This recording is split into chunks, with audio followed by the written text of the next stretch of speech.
Ce pape porte le nom de François. Moi, je suis franciscain. Moi, je vois deux aspects qui me parlent dans la spiritualité franciscaine et surtout dans la spiritualité du 21e siècle. Je pense à la réparation. Il me semble que l'Église doit être réparée, mais de l'intérieur. Comme le pape Benoît XVI a fait, c'est lui qui a commencé, et le pape François a continué. Donc, la logique de la réparation va, François répare mon Église. Et deuxième aspect, je vois aussi la dynamique du rêve. Le pape rêve de Saint François qui soutient l'Église. Il soutient l'Église. Donc je pense que la réparation et le rêve vont nous aider à faire avancer l'Église. La société a besoin de points de repère. La société a besoin d'être pacifiée, surtout en Occident.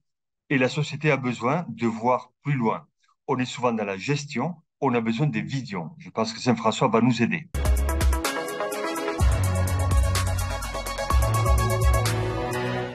J'étais chez moi après la messe à la cathédrale d'Ajaccio.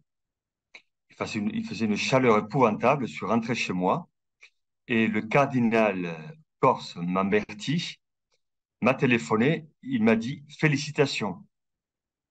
Il a arrêté un instant voilà, et je me suis dit, mais c'est pas ma fête, c'est pas mon anniversaire. Il se trompe. Il me dit, le pape vous a nommé cardinal. Je dis, mais c'est une blague, mais c'est le 9 juillet. Il n'y a pas une fête liturgique particulière. C'est un peu étonnant. Il m'a dit, non, non, je l'ai entendu moi-même. Donc, alors là, j'ai appris la nouvelle. Je regardais le site du Vatican, je n'ai pas trouvé la liste. Donc, je me suis dit, bon, on va voir.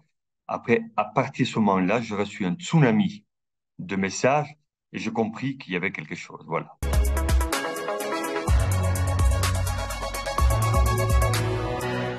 Quand on est cardinal, il y a une dimension universelle.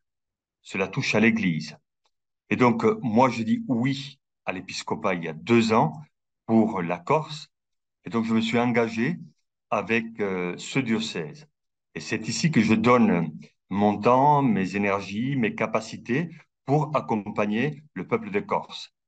Quand on me nomme cardinal, je le vois plutôt dans la continuité, justement, de ce que je suis, de ce que je fais, de ce que je vis.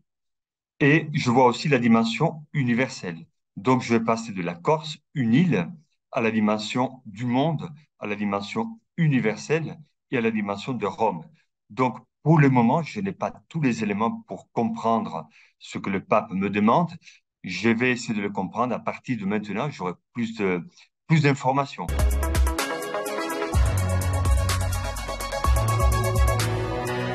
En tant qu'évêque et cardinal nommé, moi, la demande et ce que je demande aux Corses qui m'ont envoyé des messages extraordinaires depuis hier, c'est qu'ils prient pour moi.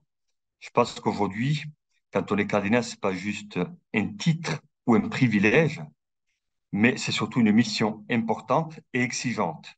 Donc, leur demande la prière, qu'ils prient pour moi, pour que je sois solide de l'intérieur, que je sois fidèle à ma mission et que je sois audacieux dans ma démarche de contact avec le peuple de Dieu, avec toutes ces personnes qui me sont confiées et avec toutes les personnes que je vais rencontrer grâce à mon ministère.